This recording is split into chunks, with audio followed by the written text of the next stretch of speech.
Hello, my name is Jordan, a student at the Gerald R. Ford School of Public Policy and summer consultant intern with the Impact Studio for Local Business at Michigan Ross.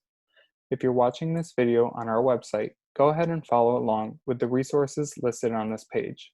If you're watching on YouTube, you can click the link in the description below to go to our website and follow along there. This video will serve as an introduction for how this guidebook and work companion are to be used. This will not walk through each step described in detail in the resource, but will serve as a demonstration for how the information and worksheet activity are designed to work. For demonstration, we are going to start with step 1, focusing on a single segment. Value-based pricing only works when focusing on a single segment. That is to say, different groups of people have different price levels at which they are willing to pay for the same product, and thus each have a different value-based price. The best way to approach this is to determine a single segment that your business targets and price your product for this group of customers. All of this is described in detail here in the information section of the guidebook. In addition to providing a brief definition, this guidebook also gives some examples to help determine what your market segment might be, which we will walk through now. Let's think about a big box gym like the YMCA. They are considered a fitness institution. Their business model, when boiled down, is to provide equipment and locker room facilities that their customers essentially rent by paying a monthly membership fee. While they offer classes and maybe a few other services, the customers who frequent the YMCA likely appreciate the ability to work out on their own time, free of the constraints of a class schedule, and are satisfied with little or no instruction past how to use the equipment. Contrast this with a small cycling studio. Their customers are probably different than the YMCA's. These consumers appreciate the fixed schedule of classes that add structure to their life. They look for the attentiveness of a trainer who leads the class, and they look for a cycling-specific workout. Another non-fitness related example could be Starbucks. Starbucks' market segment is not all coffee drinkers. Some consumers are satisfied by a simple cup of joe at home or at a fast food restaurant. These people are not Starbucks' target consumers. Instead, their market segment consists of gourmet coffee drinkers who value extravagant gourmet drinks. Also, know that your market segment can change as your business grows and adapts. During the COVID-19 pandemic, this is especially true. Let's go back to the fitness institution example. Many of these businesses are offering online or outdoor classes, and the type of customer who likes these offerings could be different than those who attend the traditional fitness classes. Say, a younger person preferring an online option as opposed to an older person who likes to be in person. At this point in the guidebook, you have finished going through the information portion.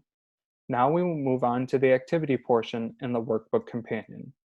If you are utilizing Google Slides, you should be able to simply click here on the highlighted words, and you will be directed to the correct slide. If you're utilizing the PDF or if you have printed the guidebook, simply scroll or flip to the activity, Activity 2. Activity 2 is what I'm calling a thought exercise. This is simply a series of questions that encourage reflection before determining a concrete response. Many of the activities in this workbook are designed similarly. These activities and workbook are not designed to simply spit out an answer for you, but instead to guide you through a process that helps you self-discern an answer to each activity and ultimately a value-based price for your product or service. Let's take a moment to go through Activity 2.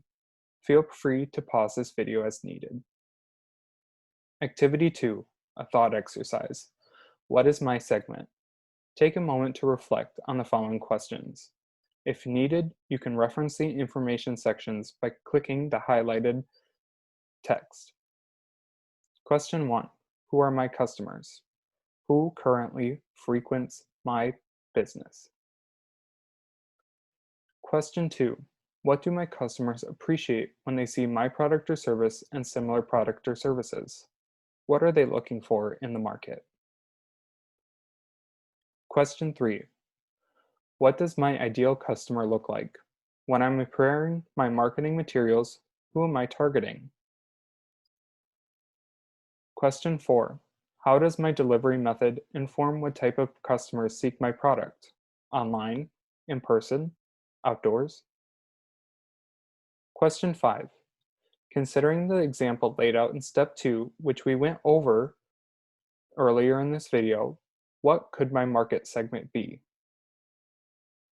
Consider your responses to the questions above and then try and complete the statement below. My market segment is.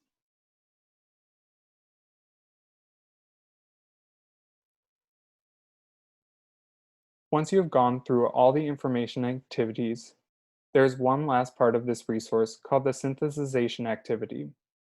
This is an extra step that will help put all of the information you work through in one easy and referenceable spot.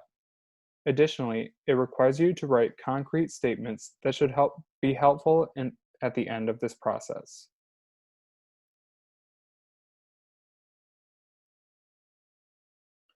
Thank you for tuning in. As mentioned in the previous video, it is our sincere hope at the Impact Studio that this resource and all of the others on our website can help your business navigate these unprecedented times. Thank you.